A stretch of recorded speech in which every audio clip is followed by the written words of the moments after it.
Hello, my name's Brian, and I'll be speaking with you today about 4 quality attributes involved in building enterprise-level distributed solutions.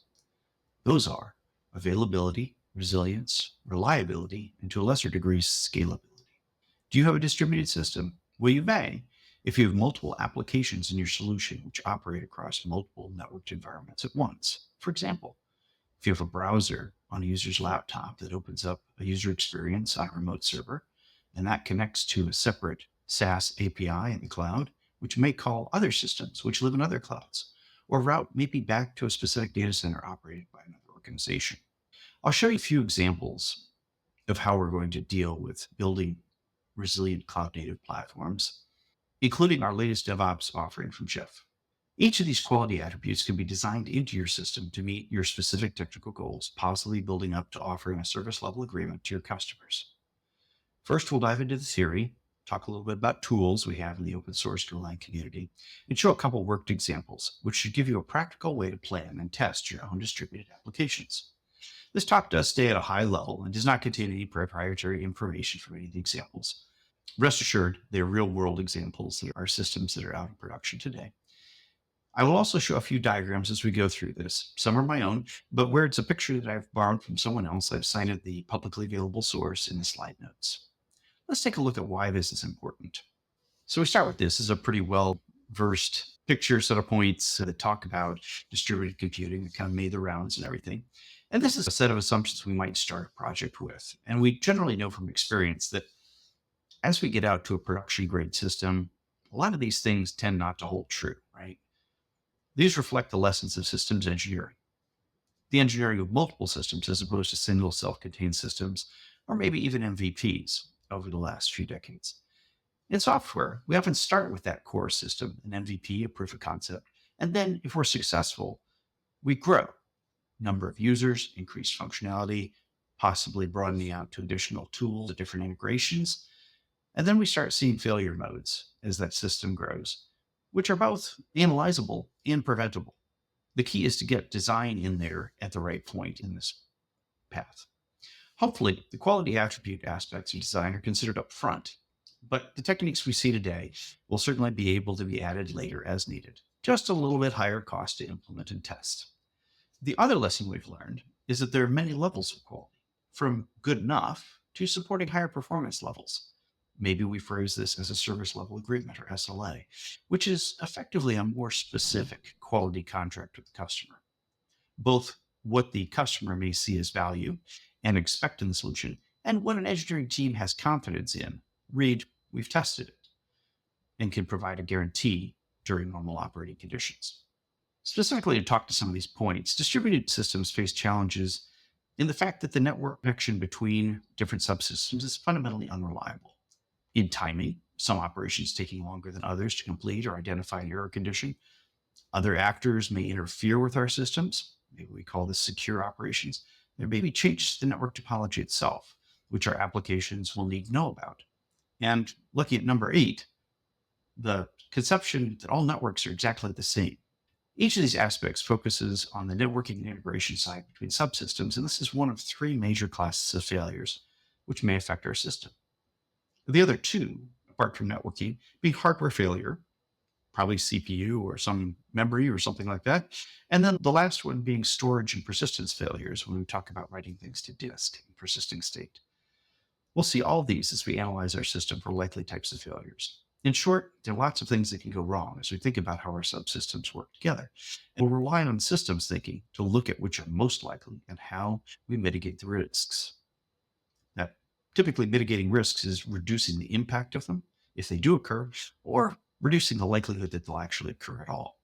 And we're going to do this through both design and implementation, right? So we're going to start from the architecture side, and we're going to add elements to our design that help make it more reliable, robust over time. Now, at the end, we'll probably make sure that we continually test for changes in operating the system as well, right? So we're going to make sure that those improvements that we've made show up again in the system, and that we see certain types of failures that are either masked, we can deal with, or don't occur at all. If you're thinking this sounds a little bit like failure modes effects analysis, FMEA, you'd be correct in how we identify possible failures. We'll show some examples of how this process is not so daunting, and you can apply this in your system as well. Let's take a look at what's coming up. We'll talk about topics in this order here, serve as a rough agenda. We'll talk about failures and some definitions of our quality attributes and SLAs. We'll dive a little bit into patterns, both on the infrastructure side and the application development side. It's important to know that this is a shared responsibility, that both pieces of this puzzle of our design, of our architecture, make a successful system. We're going to make changes on the infrastructure side, and we're going to make changes inside the software itself in the code. That's going to give us a well-designed platform and software controls that go on top of that. I'll show a simple example, and then we'll build up to a couple more complex ones as we go, as we show applying these techniques. Then we're going to go into Golang specifically and take a look at some of the tools that are available for us to do so we don't have to write our own. We'll follow up with a little bit on testing and then some final summary slide. Each slide has references on the specific topic described, and then there's some overview references on the very last slide. So on the slide notes for each slide, you'll see more specifics on what that slide covers. Now, I'll talk a little bit about why we're actually here and why I'm talking about this today. And it really starts with our journey here at Chef.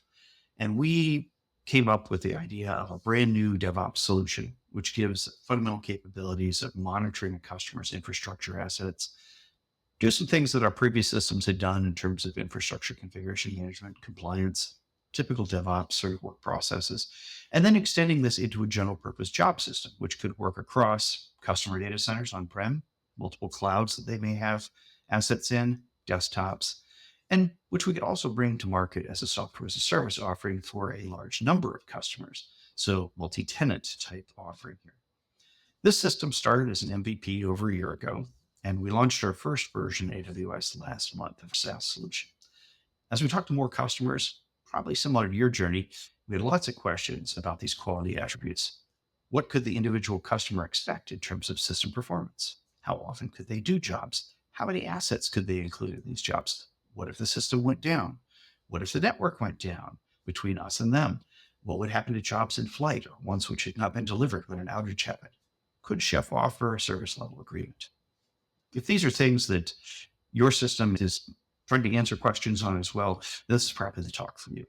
We've learned a lot about how our system performs over the last year, and we realize this is really a continuous improvement problem. So a lot of the things we're going to talk about here, though they are analysis that we've done on our system and we've learned from other systems that other architects have brought us, it shows a lot of the way of thinking about these and how to inject design into the application as it grows.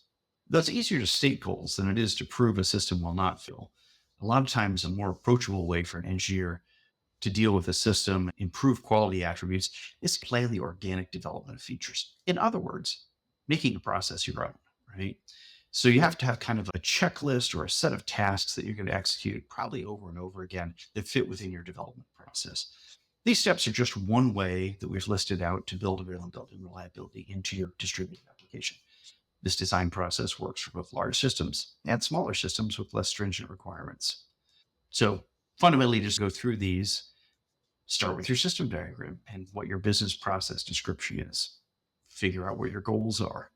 We'll show how that can be expressed as a service level agreement or maybe quantitative measures that you can take in your system.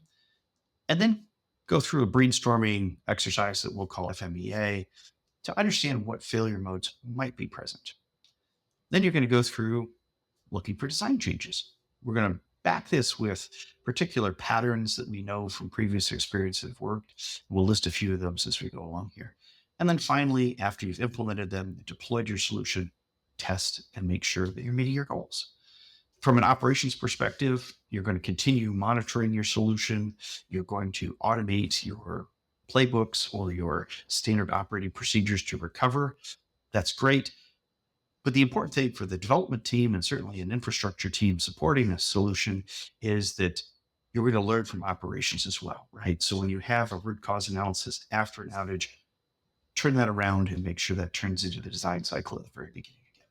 The image on the right is one of an uptime page for a set of services. We've probably seen a lot of these. And really, this is our end goal for our efforts is to let our customers know if the service is up or down, hopefully minimizing the down. And we have all green here. And if it does go down, what can we communicate to them about when it'll be back? The key with large systems is really that it's an automation game, right? So we can't rely on manual processes as much when we get to larger and larger installs, more customers, more feature sets, more distributed type operations. And so we're going to have to bake this all into the system design itself. We can't rely on the old days of, oh, we'll just go reboot the server and they'll be back. We'll send an email out to customers or something like that. When you get to large scale solutions, that's not as either helpful or promising to customers or as easy to do because you have large data backups that you have to restore potentially. It might take a long time, right? It might have a sustained outage just due to the scale of the system. Now, this observability and self-service is really what we're striving for. So you're going to see a lot of our techniques here rely on how do you bake it into automation? How do you take metrics actively on a system? How do you feed those back into certain types of behaviors that the system can adapt around failures? Next, we're going to jump into a little bit on the common definitions of these quality attributes and how we might describe them to others in the business or as customers. We've talked about SLAs. Let's jump into a couple of these sorts of things and talk about availability. As a first definition, we're going to take a look at one of our quality attributes, availability. This is the ability of a service to be able to take requests for percentage of a defined operating period. Okay, so this is the front door, right? It's open to submitting requests. The system seems up and running to the user for a percentage of time, even though those results may delay by internal errors, failure conditions. We have the table on the left that shows how this percentage is defined in terms of outages as seen by the customer, right? Just different types of systems and usage by different customers may influence what the system availability is built for. Not all systems need 5 nines, and many systems are not even tested for 3 nines or 4 nines. For example, voice software like Zoom or something like that may want 5 or 6 nines, right? It may really want to have very accurate packet transmission so that you don't have a break in the signal quality. Whereas email or a non-mission critical application, maybe your time card tool, may only need 3 nines, right? And maybe some days you wish it were less. On the right side panel is a description of some hypothetical impacts of this availability. This is from Mark Richards' blog and an article, which is in the slide notes. I mentioned that before, but gives you an idea of what do different nines actually mean in real life here, right? Now, you could get lucky if your system is simple enough where you do not actually measure the availability.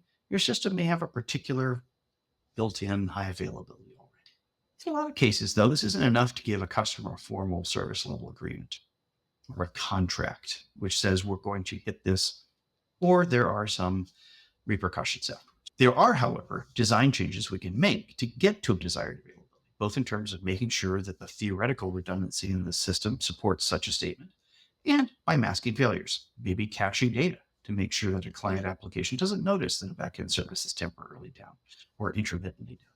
Now, there is obviously a balancing act that goes on here, right? So software and infrastructure improvements here they may drive higher availability, but they have an increased costs. And not all customers may want to pay for something like that would be in an SLA, right? So if an SLA is appropriate to you, if a particular availability number is appropriate to you, question, what's the value statement here? Are we building this just because we think it needs to be this?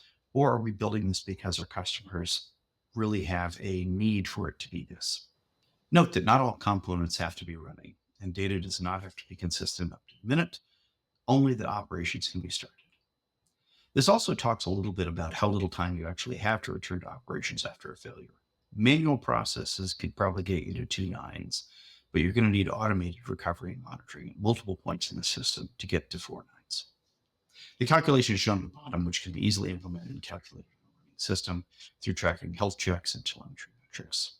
2 additional definitions we see a lot are a service level agreement and a service level objective. So typically an SLA is an overall SaaS service availability target and probably has a disaster recovery plan based on reliability and recovery. Office 365 is listed in the notes as a good reference for how to build one of these. It's typically a contractual thing between the service provider and a customer. Right? So it says what happens if a service level is not met. A service level objective, on the other hand, builds up to an SLA, often is internal, right? Where we have multiple dependent services with different operators. Each operator may have their own objective, which supports the overall SLA. For example, an IT department may maintain data center hardware that the SaaS product team is deployed upon. So they would have an SLO to that SaaS product SLA. Or a security team may operate Active Directory, the identity system, which an application may need to have a certain uptime to meet its overall SLA. Let's take a look at another definition here as well. Oh, sorry, another example. This is one from a sample retail store. So we'll see this in our example here. Imagine that you can do e-commerce orders into a store, and you could also walk into the store and order things and get delivery of them. And so this would be similar for a branch office or any other distributed environment. The first statement in red text is really a highly caveated objective and is probably unreachable. It's an availability statement, but states 100% uptime, meaning no outages can be tolerated. Hence, the caveats for any bad incidents or whatever, a flood or anything like that, would invalidate the statement. The second statement is really a description of 5 nines for a specific subsystem. This might be more appropriate as an SLO, and this is for the payment system, which lives on top of a platform and connects to external banks that we're communicating with as one end of an integration. We see this a lot in microservices architecture where one API may call another. In this case, it's in a different environment altogether. And we have to assume then that both sides of the integration, since one has a dependency on the other, are at that 5 nines level or are marked explicitly out of scope for an availability statement. We've seen it a lot at how we look at the customer experience through availability here, how the system can take inputs to initiate functional flows.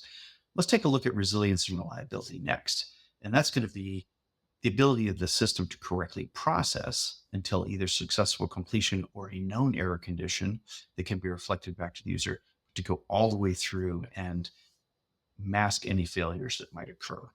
When we talk about resilience, we're really talking about reliability, the ability of the system to respond to error conditions appropriately, reflecting back to the user what happened, and to continue processing subsequent requests without a sustained outage or a failure across the entire business process. To do this, we need to make sure that the system can detect failures, maybe with error handling or infrastructure failover, optionally report that failure to a person to take corrective action, proceed to determine the type of failure, and therefore what recovery plan is going to be put in place, what automated recovery plan is going to be put in place.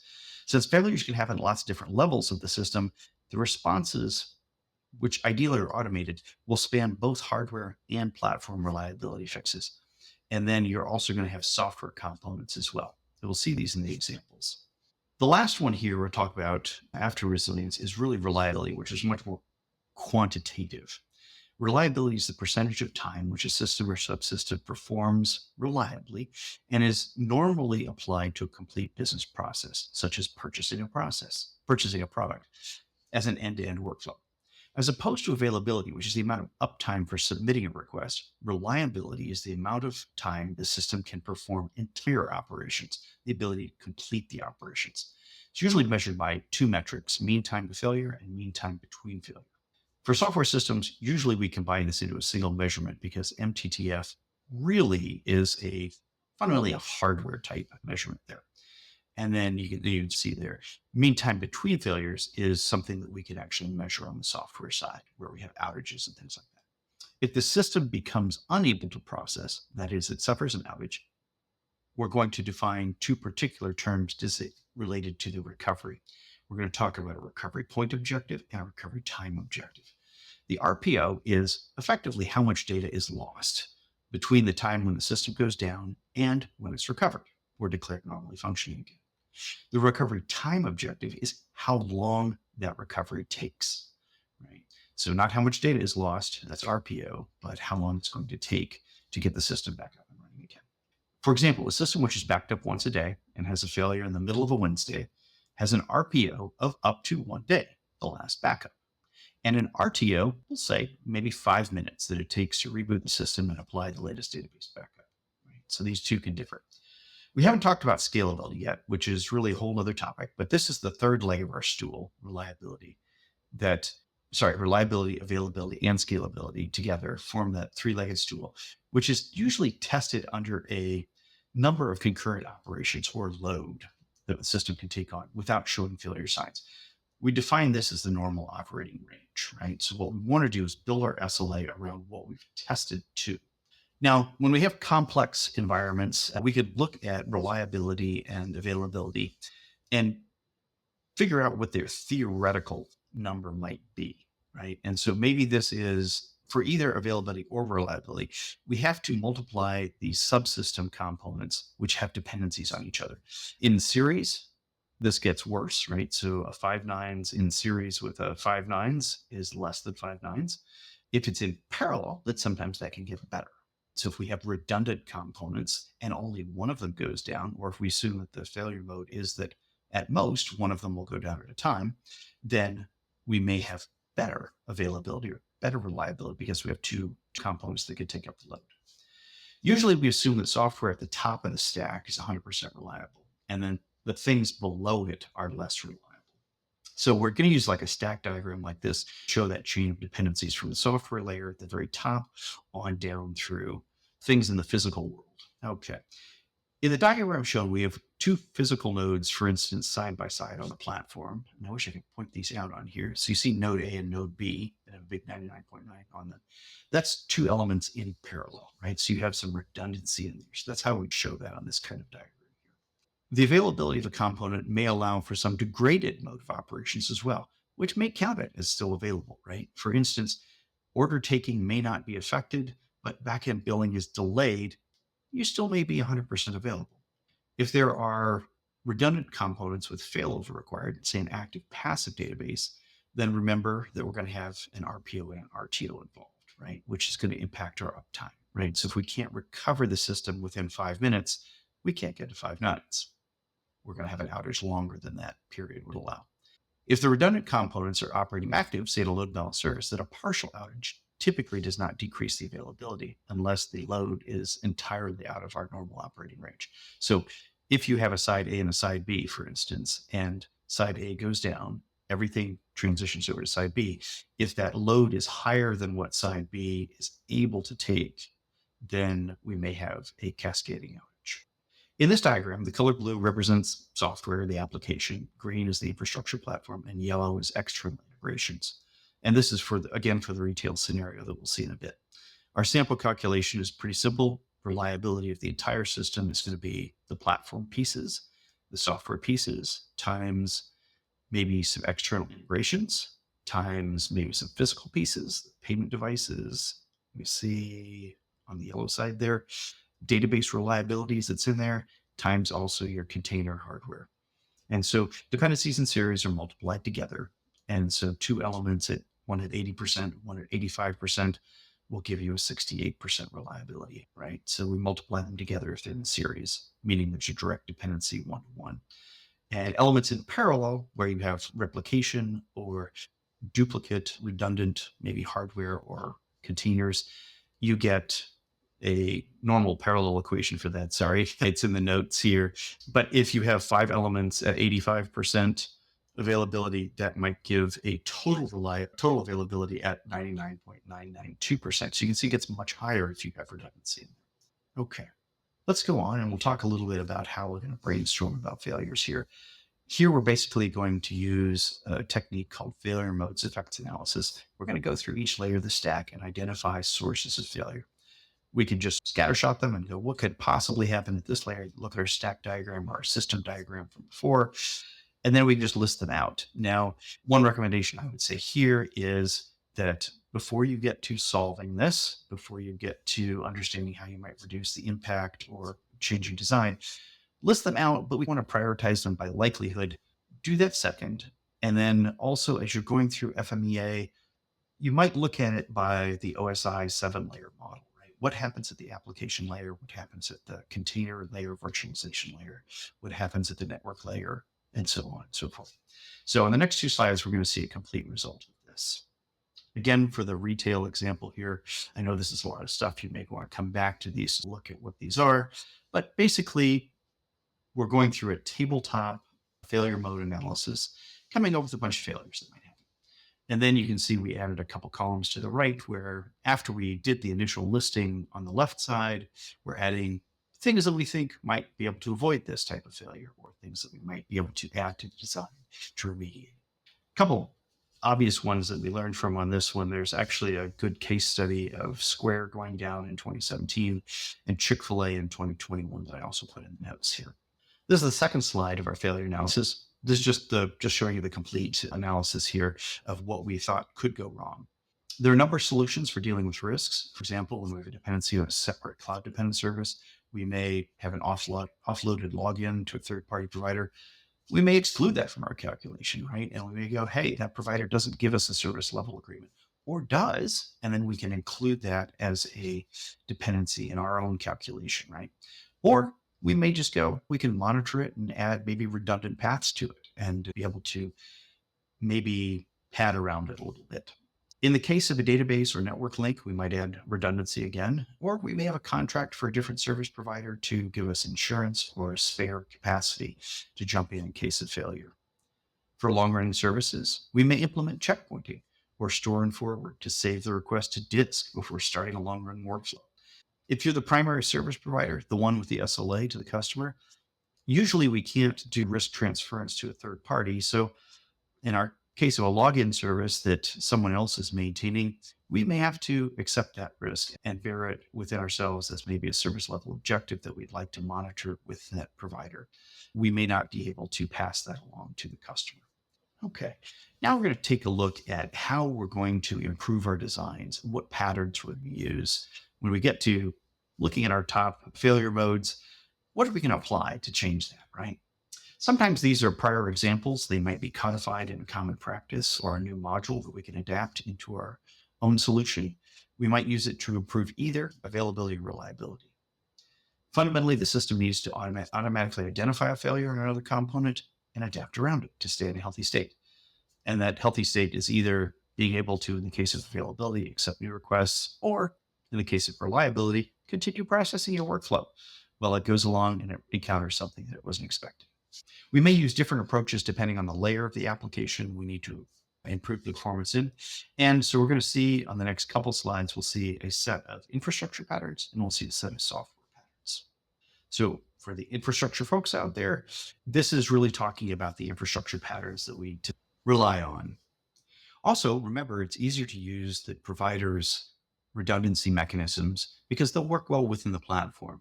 So for backup and restore, the same solution can be done for redundancy. So if you have an RDS instance, for instance, within AWS, use that rather than rolling your own infrastructure as a service implementation. On the lower left panel, I've listed many of the options which an infrastructure architect or SRE could help implement.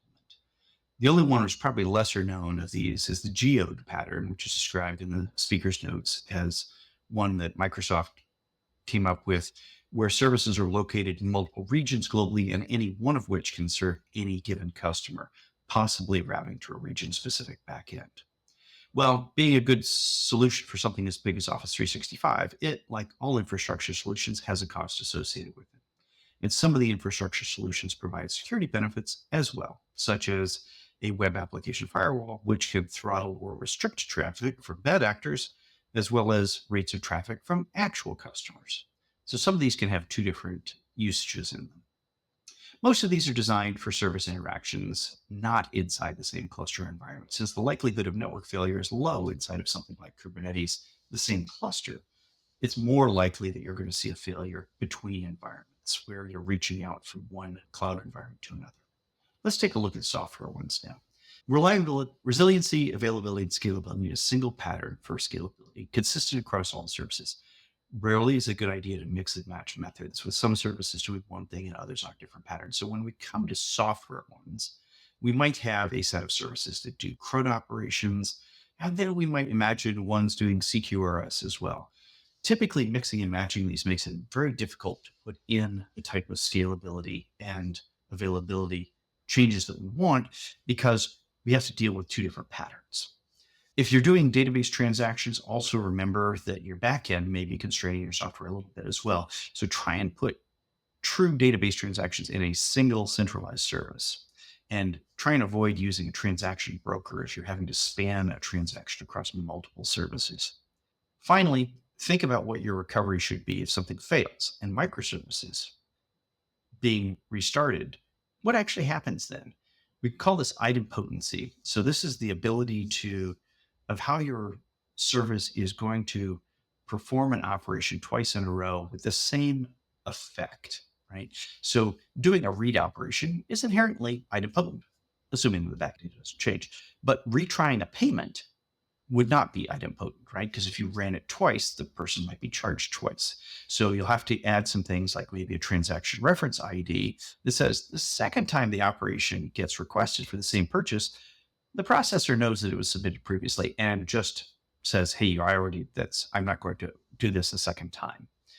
That's also why there's a spinner on a lot of checkout buttons when you see in shopping carts and things like that. It grays out the screen and takes away the ability for you to, as a user, click on it a couple different times, right?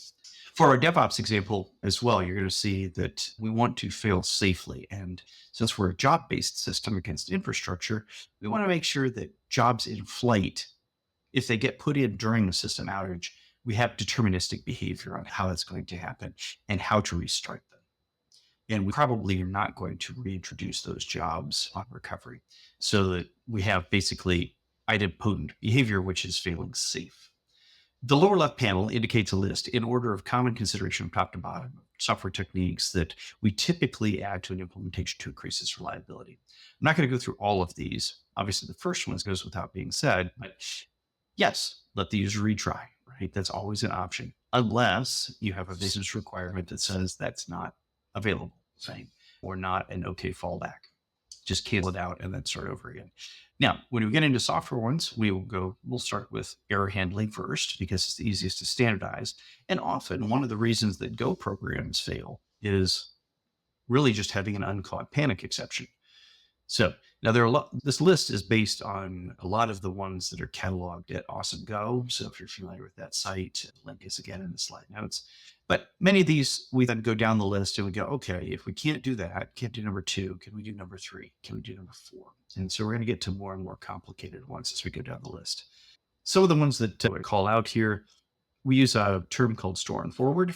We don't really call this out too often as a pattern, but basically it's the idea that an API is going to write a request immediately to disk before performing a long-running or error-prone operation so that it can restart quickly if a failure is detected later on. And it can revert back to the original request and go, okay, if I can retry it, I at least have all that information. And I've kept my availability for taking that request, even though my reliability means I'm going to have to take a different path. For stateless services, remember to invalidate the cache if something happens to the back end. A lot of times we think of this when we're building microservices, but we include it here to be complete. Backoff and retry is a strategy for intermittent network loading issues, right? Circuit breaker is described in a lot of places. Microsoft, Martin Fowler are common references there. Circuit breaker basically helps manage or throttle down the requests given to a down service until such time as the issue is detected as cleared. So we don't want to, if we detect a service is down on request number 1, we don't want to throw 100 more requests in that same service because we'll probably get the same answer. And a lot of times we'll have an external signal that will tell us when that down service comes back online. Sometimes we talk about doing asynchronous web services or event-driven services, eventing maybe. Those tend to be a little bit more complicated to actually tell when a failure's occurred because we have a long pole or some sort of socket that might be open for a long time. And you don't know if the other end went down or if it's just taking a long time processing something. And then the last couple on here, bulkhead and fallbacks, which really limit the impact of a failure by maybe isolating one workflow from another or having specific undo events and being able to, we might call this a compensating transaction or something like that lets us roll back at least partially through a workflow if we can't roll back the entire thing. So let's take a look at a module that brings a lot of this together. We're going to start with probably the one that most people would recognize is the Netflix one from called Histrix. This was a port from Java originally, and it's a good thing that there aren't too many Netflix-sized deployments because this is a very complex technical implementation to add into any system. And so I'd say you can look at this as a model. You may take parts of it, or you may find some of the parts other people have taken on and made standalone that you could pick up one at a time. This one does provide a lot of availability, reliability, and recovery techniques in it, and allows you to add it into your code base, and also the added benefit of providing monitoring. So when it detects a failure has occurred in a dependent service, it alerts, right? It can take it to Prometheus or it can take it out to Telemetry. Now, the techniques included here show a wide variety of solutions that can be used singly or in coordination with others, right? So you don't have to use all the things on that previous list in the software list to make sure that a single failure does not cause other dependent services to stop working. We may be able to get by in certain cases with certain of those solutions. We don't actually have to use all of them, right? So we might use a circuit breaker, but only with Retry, and we don't have to use Fallback, and we don't have to use Bulkhead, right? So we don't have to use everything everywhere, right? Just think from the architectural perspective, where do you want to apply which technique? To wrap up the patterns description, it's important to remember that we have to monitor for failure. So this is something that Histrix gives us. It happens at multiple levels, right? We're going to track hardware performance. We're going to track traffic analysis for latency. We're going to see how the network is performing, right? For those different lengths of service calls. Is it normal for it to come back after a second, or should it be in the 100 millisecond range? And we also will have business telemetry and metrics, right? So open telemetry or something like that. This goes a lot beyond logging, right? So a lot of times our first pass at this is just to throw in a log of all the different things that are going on and sequencing them by time of occurrence. Realize when you get to multiple different customers, multiple different flows through the application, we're going to need things like correlation IDs and timestamps to start looking through those logs to actually get the events out of them and see causality and see where failures are actually occurring. It may happen on one particular customer's job because of the way they specified that job, or it may be because the load that customer's putting on it is affecting another customer. So we'll have to sift through it. And logging is often not the best way just to look at how we're going to find failures here, right? It's kind of looking for a needle in a haystack. When something goes wrong, sometimes it goes very wrong. And we want to have metrics to abstract that a little bit. Now we're going to take a look at 3 systems and see if we can put this into practice a little bit. So our first example here is just a simple 2-step microservice, one calling the other, right? The 2 APIs may not be in the single environment, and we have a command line activating the whole thing. Maybe a user on their laptop, which calls the first API. Now, the second API is tied to a database, so we're going to call it the CRUD layer over there at number 3. Maybe this is a simple to-do application or something like that that is fairly self-contained, right? Now, AWS, in this case, if that's where we're hosting, may give us part of an SLA as a platform so that we can build on top of that in each of the 2 environments where the APIs live. We may also have RDS or something like that for the database that gives us redundancy and maybe recoverability. And so this is pretty helpful. We compose the simple case out of pretty handy infrastructure parts, right? Now we probably measure availability at the first REST API. We're going to put that little yellow star on there. That's the front door. Remember, that is our uptime. And then we're going to measure the overall reliability by the ability to persist all the way through the database. That's the orange star in this case, right? So not a lot of techniques we're probably going to need on the software side due to the simplicity of the system. We probably consider the command line out of scope. And if the customer environment can't reach AWS, for instance, we're not going to include it in our uptime, right? Uptime is you have to be able to get it to our front door. Now, to increase uptime, we might have load balancing on that first API. We might cache some results that might come from that second API or something like that over an API number 1. And then our availability would be based on the customer being able to create requests and maybe view status of their requests. So everything in that REST API number 1. Reliability might add a couple more. We might add a redundant database, right, provided by our hoster or otherwise. We might load balance API number 2. We might provide a circuit breaker in API number 1 to store requests locally and back off on sending stuff to API 2 if it detects that it's going down, right? And then we might have some way to tell the API number 1, okay, it's okay to turn traffic back on to API number 2. Okay.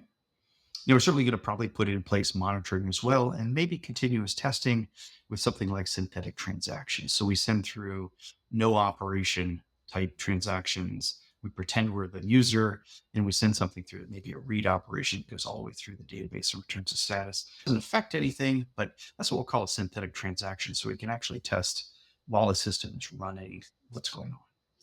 Now we're going to take a look at a more complex scenario in retail here that deals with e-commerce and maybe in-store set of operations. This is effectively multi-channel sales, if you ever heard that. The customer could order either in a brick and mortar shop or online with maybe pickup in store. Of course, nowadays we expect delivery to home as well, but don't leave that to side. The order starts two business processes. So when we do our online order at number one, the starts a financial transaction, a pre-authorization maybe against a credit card that goes to the bank, right? It says, hey, does the customer have the ability to pay for goods? And then we're going to send that order down into the store. So that's step number 3 there. And then in store, the customer is going to do what we call a completing the transaction. They may have to sign that they picked up the goods. And then that notice goes back to the bank to say, go ahead and charge them $17.05. And then the customer walks out with the goods in step number 5. Now, they may short this and actually, instead of step number 1, they may start at step number 5. They may walk into the store and order right then and there, in which case those two transactions back to the bank probably get collapsed. But the point here we're showing is that bank is in a different environment. The e-commerce is in an environment and the in-store system is in an environment. So we're probably going to measure availability at both the online ordering site and in-store, right? So if the customer can do either one of them, then that's good.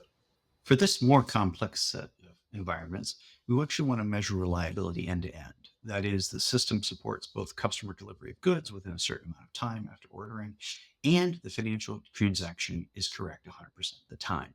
So obviously we used a lot of different solutions from both the software side and the infra side in this example here, this particular system. So many of the techniques were used from previous 2 slides there on the patterns, but we primarily focused on reliability over availability. So failovers of clusters in e-commerce, failover data redundancy and workflow restarts in store were their priority. Next, we're going to take a look at an example from DevOps. So this is a simplified diagram of a DevOps system like Chef's Cloud 360 offering that I mentioned we started about a month ago, where one of the services is to provide a generic job runner capable of running scripts or specific skills for multiple customers from the cloud hoster to the customer's own data center servers and other cloud providers. So the customer will start a job at number 1 that will go into our service environment number 2, and then come back to their managed assets over in number 4 and number 5. An end user or operator can automate or interact with the initial REST API number 2 to enroll their servers or nodes in the system with a command line. That's mark number 1, or browser-based experience. As they authenticate, the API forwards the request actually to an OpenID service that we don't control. The customer has chosen this to log them in. These API services have internal databases, queues, and file storage inside the platform to be able to perform operations. I've shown those as basically a Kubernetes logo and a light blue Azure queue icon there in terms of ours. Once the operator enrolls the node under management, they call a second API in AWS to submit a job. Call this number 2. And also the yellow star, we're measuring availability, right? Because this job submission is one of the critical things that we want to have up and running all the time. These API services are Kubernetes nodes, different usage than what the customer sees. We're using the word node in a couple of different senses here. In our case, it is as a service provider, we're using multiple nodes inside of AWS in a couple of availability zones. We'll see other infrastructure design on the next slide, so let's continue with our flow here. Our primary API services may call an outpost or local set of similar API services that live across the bridge, mark number 4, in the customer's own data center in order to forward a job to maybe a local queue. We actually call this a connector in our architecture, but let's consider it really a bridge right now so that we forward that from the job submission from number 2 over to number 4 into the customer's data center to execute. Realize the customer may have multiple of data centers on their side. Now, the agent and server, number 5, our real target where we're going to run the job, may actually pick it up directly from number 2 or number 4. Doesn't really matter. The chef agent lives on this server typically, or it lives where the job will run. This is mark number 5 on the diagram. And typically this is one of the customer servers where they want something to happen, maybe a patch to be applied, or maybe a restart or something like that. It may also run remotely through to a second server. We call this target mode. So the agent may live on something like number 5, but it may reach out to another server that for some reason we can't put an agent on. Maybe it's a router, maybe it's an appliance.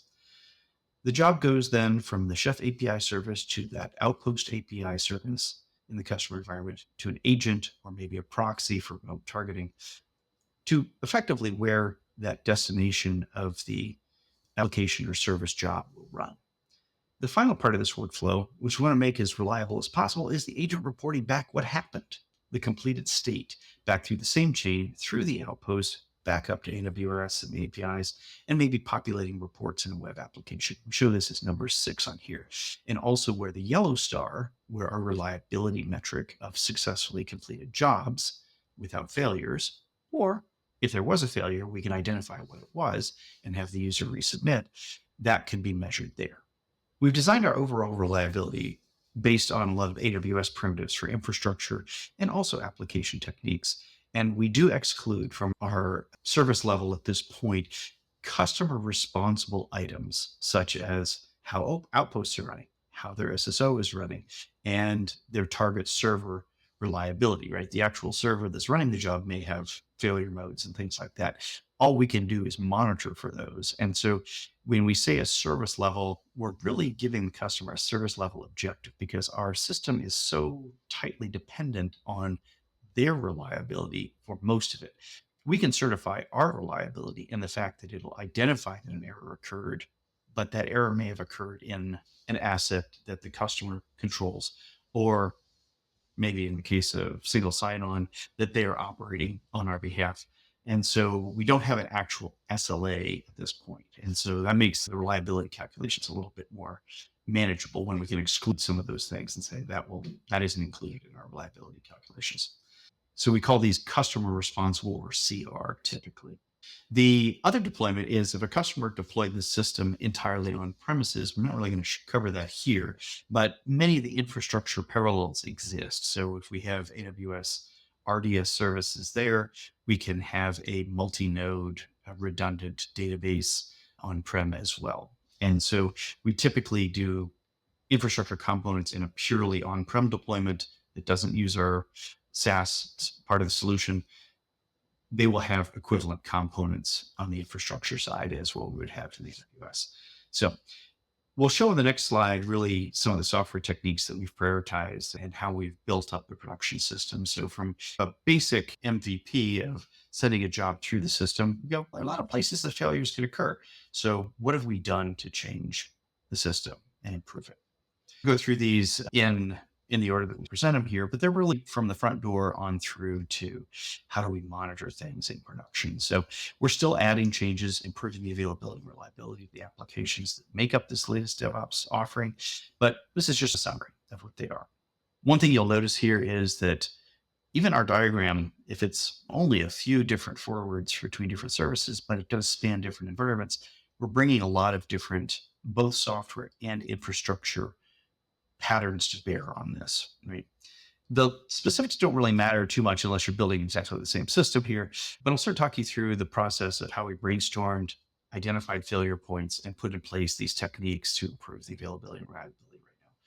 Number 1 is all about availability. It's making sure the customer DNS and the job submission API is highly available, especially when combined with number 5 there, right? So we take in the request, we immediately write it to disk, and then we start the process of running the job, right? So we can always fail back to what was the actual request if something happens down the line that we need to recover from. Number 2 is about redundancy for the API calls through the gateway, scaling horizontally within the cluster, and the ability to spread load across multiple clusters potentially, right? To geo-diversify it, if you were. Number 3 is about using redundant services to the cloud provider, making sure we're staying on the pattern that AWS gives us. We do have some interaction with Azure as well, so using those primitives that are there, and then monitoring for external service failures. Number 4 is important, deals with the agent that's sitting next to or actually on a customer server. It has to be zero trust, but it also needs to let the APIs know what its status is, right? We have to be able to monitor it. We have to know that it's still up and responsive. We use multiple techniques here to make sure the agent can reliably execute jobs. One of the interesting ones here is that we have a heartbeat that is on a regular basis that tells our APIs on the server side, hey, I'm still here. Hey, I'm still here. Hey, I just did that particular job you asked me to do. So we have a heartbeat status that always comes back in addition to maybe job specific artifacts and status. And then number 5 is really preventing failures by immediately writing requests to disk before executing them. Kind of makes sense. Number 6 and 7, real process items here. So again, work with your operations team to make sure you're monitoring the right stuff and that you're able to do root cause analysis of any failures that may happen. Let's talk next about components in Go. And this is the language we picked for building all of our services in. So in Go, most of us will probably know we don't have the easy solution of something the language is already picked for us, nor a simple, well-known, battle-tested module that maybe other languages might have. I'd look at in .NET languages, we have something called Poly. It's a library. We don't really have that here, except maybe the Histrix implementation that Netflix came up with. What we have in Go is really the community, right? You can go out to the Awesome Go website and you can get 20 different recommendations on stuff, right? So you'll see lots of different options out there, some of which I tried to list in most functional to the least support. And meaning we know some of these out there are a single developer that may not have the time to maintain them, but did a good code prototype or something like that we may want to take on ourselves and maintain, right, going forward. At the top of the list, we have Histrix. Has lots of functionality and some observability, and is probably the most complex of any of the solutions out there, right? Maybe too big of a hammer, but is our gold standard. So if we were looking for somewhere to go look for a reference architecture, that would probably be it. The next few are pretty well supported and broadly functional. Multiple patterns described on the software slide are implemented. Circuit breaker, we've got retries with bulkheads. So you could pick and choose some of these components if you want something lighter weight. I tried to go with ones that had a lot of either community forks, had up-to-date maintenance, and obviously a lot of people were following and using in their own implementations. So going with the idea that popularity is its usability. Okay. With each of these, sort of check and see how well it integrates into your use of Go. A lot of times there's a medium article or something on how to use this. An example. Some of them work better with the Go language. Some use coroutines more than others. Some use Go syntax and semantics a little bit more natively than others. Pick the one that works best for your team, right? Because we're probably going to be putting these in a few different places in our code. Also, as you get through looking at these particular techniques, ask if you need all this complexity in your application. Go back to that value statement. Why am I building high availability in here? Why am I building higher reliability to this? Not all applications need all the techniques applied, right? All these techniques, when applied, could probably make a really good system, but it takes time. It takes effort. It takes your cost to get this out the door and into your system.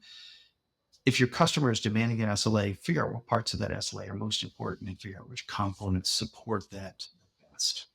And then the code sample off to the side, a sample circuit breaker over there, so you can see what that looks like.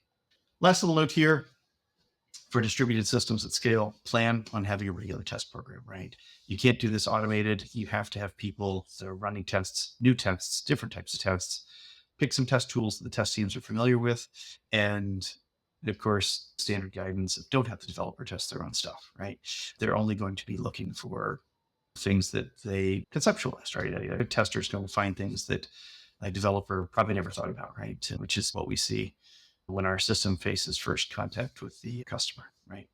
Run tests in pre-production with sample data and configuration, run with multiple tenants, run with different roles, run with malformed inputs on each release of the application. That's a good thing for the development team to take on as an integration test, and then run it in production as well if you have an operations team or a dedicated test team. You can use canary tenants. I like this because with microservices, we could put out there 100 commercial customers in there, and they may have different load profiles, but as long as I have a tenant that is mine, that I could just see all the way through the system, kind of like those dynamic tests that we talked about earlier, the synthetic ones. You can test a transaction going all the way through to make sure all the components are up and running, and then you can report on your availability that way. Okay. We use a tool called K6 to do a lot of our testing, but I've listed a few other ones here as well. We do not use fail points. That looks really promising. I would say look at that one. And then one of the really interesting tools out here is Chaos Monkey, which injects failures into your actually running system. Finally, I'm going to recommend that you have some mechanism to report on availability and reliability of your services. Many teams don't have a big enough staff to have dedicated SREs or operations teams, but if you design in your metrics from the very beginning, anyone can dive in and see what's going on and identify issues quickly. Even if you don't have an SLA, tracking these metrics from the very beginning leads to being able to build fixes into your application, which eventually gives you better customer satisfaction. Making these measurements visible, we use something like Grafana, we use Prometheus, common tools that'll help show us the business events that are going on, show us the load on the system, show us the performance of the different components in there, show us latencies and things like that. Showing that to the operations team and the development team then helps both in an outage situation and then afterwards to see how the system's performing. And you can brainstorm collectively on improvements. There are really 4 things I'd like you to take away from this talk. First, that availability and reliability require both software and infrastructure patterns. You're going to borrow from both camps, and the combination of those two is what's really going to get you to the numbers that you want as your goal. Second, look to examples from other systems. There's best practice out there. There are larger systems than the one you're building.